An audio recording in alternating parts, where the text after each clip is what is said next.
Namasté les divins et les divines. J'espère que vous allez bien, que vous avez passé une bonne semaine. Donc nous nous retrouvons pour votre horoscope de la semaine du 8 mars. Donc bienvenue aux nouveaux abonnés. Encore merci pour vos vues, vos likes, vos partages. Donc cette semaine, dans l'ensemble, tous les signes auront un horoscope, on va dire, pas trop mal. On voit qu'il y a pas mal de nouveaux départs pour pas mal d'entre vous.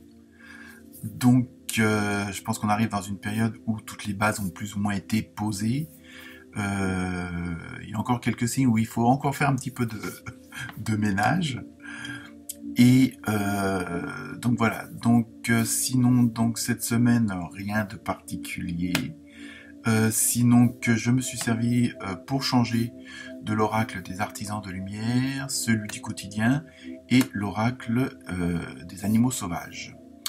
Donc voilà, comme d'habitude, ne prenez que ce qui résonne pour vous, que ce qui vous parle réellement, et pensez aussi à aller voir votre ascendant, qui peut vous faire un complément d'information, ou si le signe principal ne vous parle pas, peut-être que votre ascendant vous parlera mieux, parce que parfois, apparemment, selon l'âge, à partir d'un certain âge, c'est plutôt l'ascendant qui prend le pas sur la vie.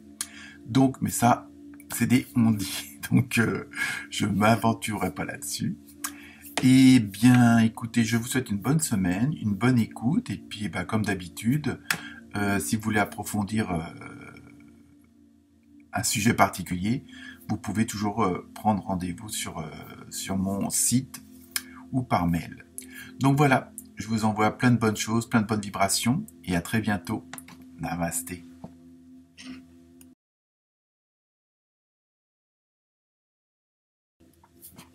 Namasté les Gémeaux, les Gémettes. Alors, dans le tirage des cartes, nous avons eu un très beau faucon. Nous avons eu aussi écrivez et compilez. Ouais, c'est ça, compilez vos rêves. J'ai vu le mot à l'envers. L'univers a quelque chose pour vous. Et en plus, un beau cadeau. Et enfin, pour terminer, nous avons eu la rose rose de Lydie Nada. Donc, pour vous, cette semaine, les Gémeaux et les Gémettes, on vous demande, on vous suggère, après vous faites ce que vous voulez, comme d'habitude, vous êtes roi et reine dans votre royaume. Donc cette semaine, on va vous laisser un peu que ce soit votre tête qui dirige. Bon, ici, et aussi le cœur, parce que faut pas faire n'importe quoi non plus. Et parce que vous allez avoir une semaine où les bonnes nouvelles vont arriver. Et oui, une fois n'est pas coutume. Des cadeaux un petit peu inattendus, peut-être des solutions, des problèmes qui vont se résoudre un petit peu comme par miracle. Il y a ce côté un petit peu paf, un petit peu flash, on va dire. Et bon, faut vous dire que même si pour certains et certaines d'entre vous diront non, je le mérite pas ou quoi que ce soit. Si, vous y avez le droit, donc n'hésitez pas à accepter ce qu'on vous proposera comme vibration positive, que ce soit une promotion, un changement d'appartement qui est encore mieux et moins cher. Bon, là, faut pas rêver non plus. Mais enfin bon, les opportunités, elles vont être là, elles vont être présentes, quel que soit le domaine. Donc, regardez aussi autour de vous. On vous demande de voir, il y a peut-être des signes, des numéros qui se répètent, des mots qui se répètent, une ambiance, il y a quelque chose qui... donc, on va dire que l'univers va vous envoyer des signes, justement, pour vous prévenir de cette bonne nouvelle, de cette bonne résolution, de cette bonne solution.